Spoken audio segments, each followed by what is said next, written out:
To lead in a world that never stops evolving, you need insights from those who are driving change. Welcome to Breakthrough Innovations, where we bring together the top leaders and innovators who are reshaping their industries. I'm JL Heather, the Principal Executive Coach at Center, and in each episode I sit down with game-changing executives who share the strategies, insights, and challenges that fuel their success. In the next 20 minutes, you'll gain practical takeaways to drive your own breakthroughs. So if you're ready to stay ahead, join us here on Breakthrough Innovations. Hello, everyone, and welcome back to Breakthrough Innovation. With us today is Bill Bergen. He is the Chief Technology Officer and founder of Flowmask and SaverPak. Bill is a seasoned aerospace engineer who has hiked the Grand Canyon Range Around half a dozen, which is no short walk. Bill is also the XPRIZE Next Gen Mask Challenge winner, where he and his team beat out 1,000 other teams from 80 different countries to win. Bill, that sounds like a really great achievement. I can't wait to hear about it. But before we get into it, thank you for being here. We're thrilled to have you on the show. Yeah, my pleasure. Thanks for having me. Yeah. So to start, we always love to get into kind of the backstory about where you come from and how you ended up in your current role. Sure. Well, I was always an industry kind of corporate guy working in aerospace and defense, Boeing, McDonnell Douglas, Northrop Grumman, BAE Systems. So very much the corporate routes, big funded projects, DoD and FAA stuff, some legacy products, some of them from a fresh design, so starting from scratch.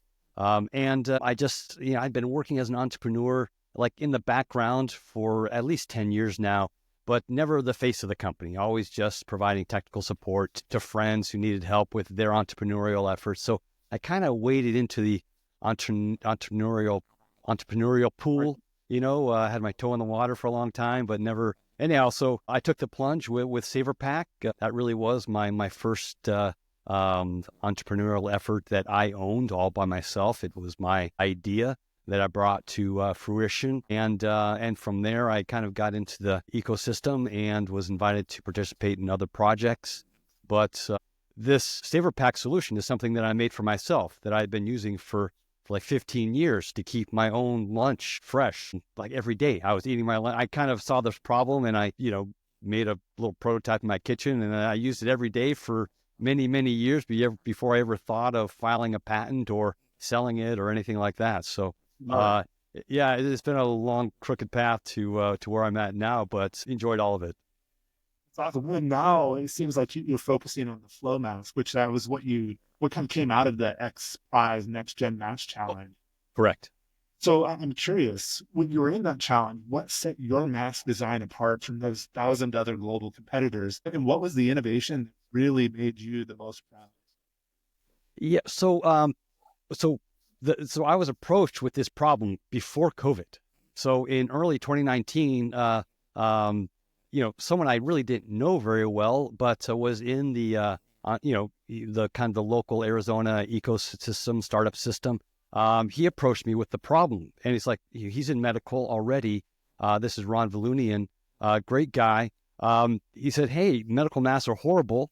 I want to work with making them better, more comfortable. And of course, at that time, he's thinking surgeons and healthcare givers. So, the advantage we had in the XPRIZE is we had a 1-year head start.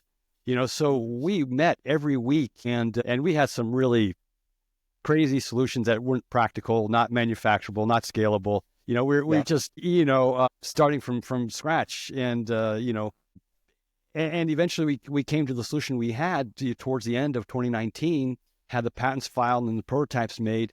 And then with COVID, that brought this huge interest because now everybody realizes, hey, medical masks are the worst. They are horrible. And so, we had already solved it, in a way that, and so these 1,000 other teams, and some of them had, so Johns Hopkins, they took third. They also had their solution before COVID, but they weren't trying to solve all the problems that COVID was trying to solve. They were really wanted to see facial expressions and, mouth, reading lips and things like that. So that's kind of where they were focused on.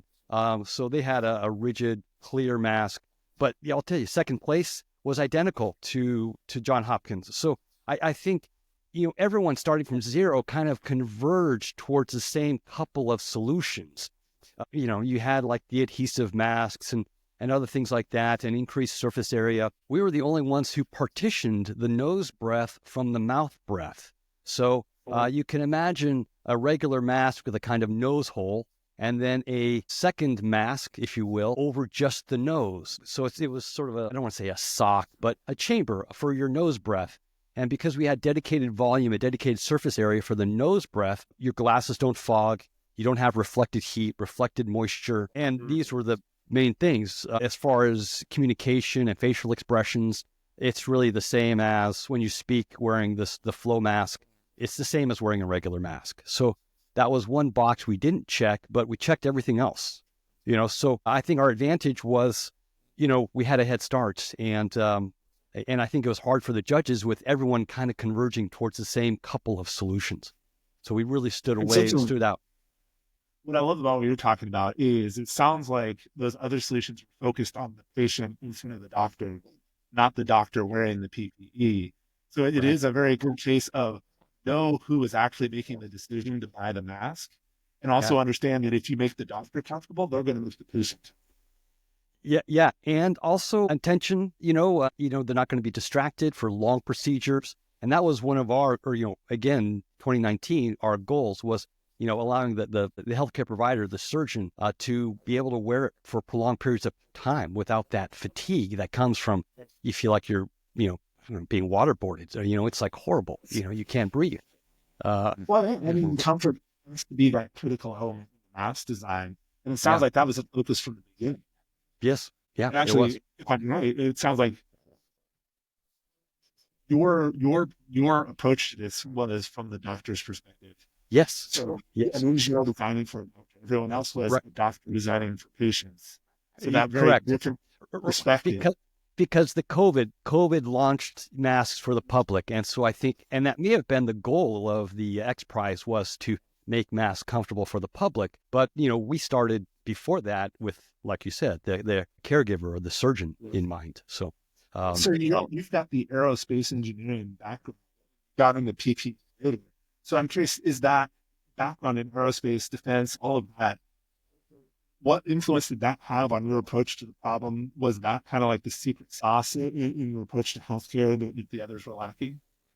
Well, so our solution is a geometry solution. We tried some very complicated, ridiculous solutions for our mask with, we had piped in air and oxygen and, venturis and valves. And we dismissed those after we realized, okay, this isn't scalable. This isn't realistic, So, I over-engineered it like an aerospace engineer might. But also, in aerospace, there's never enough room to put things on an airplane, right? Geometry ends up leading the solution. So often you worry about packaging and people want to know about your packaging experience, but the environment, the geometry, you're limited to that, and that'll tell you where your solution is. So our solution for the mask, the flow mask, it's really a geometry solution.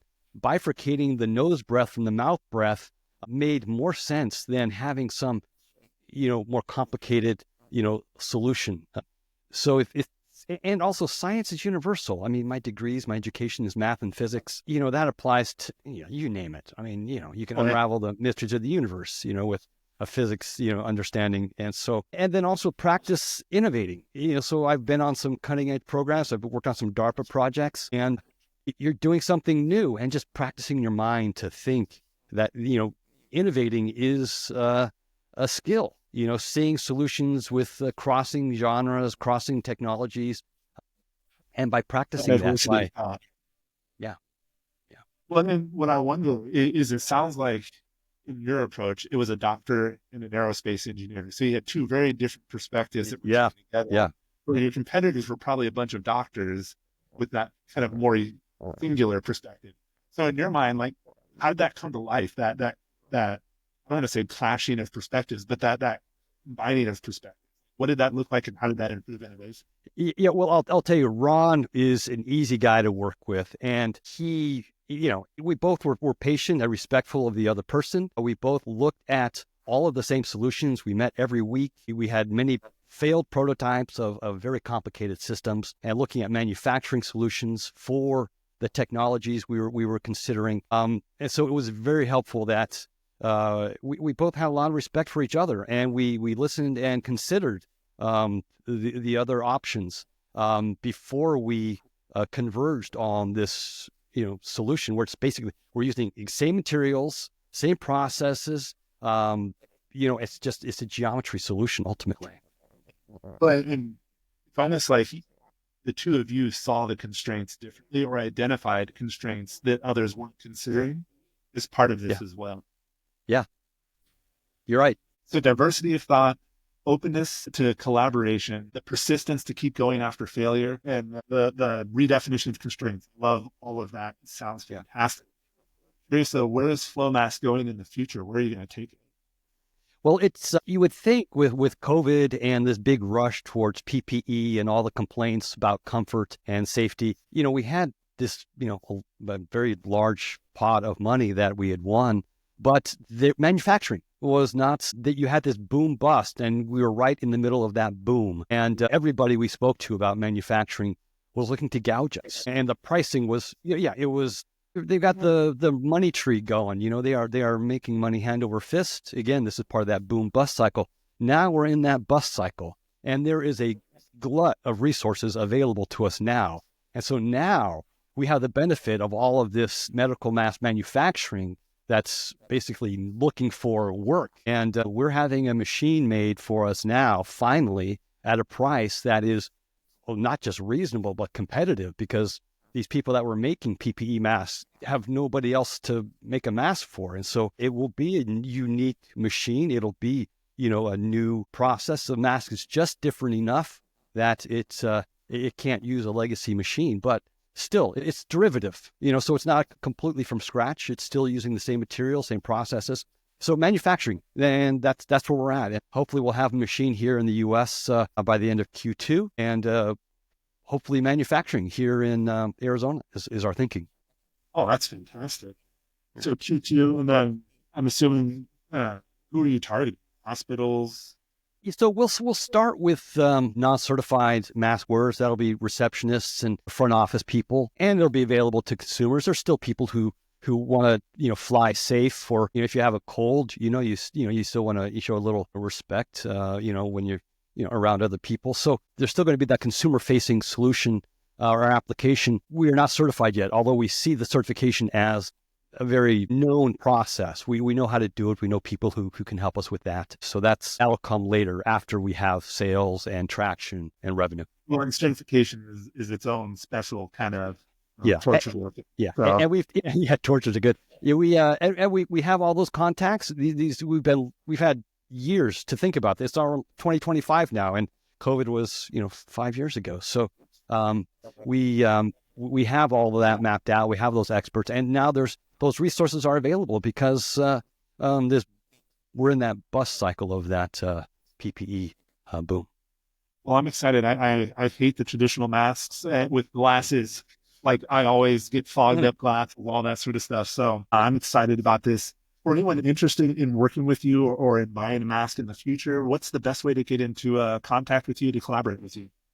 LinkedIn is, I'm big on LinkedIn, so you can send me an IM, reach out to connect. Either way, I'll respond probably within a day. Awesome. Well, Bill, this has been fantastic. I actually think masks were ripe for a redesign, so I'm glad to see that's done.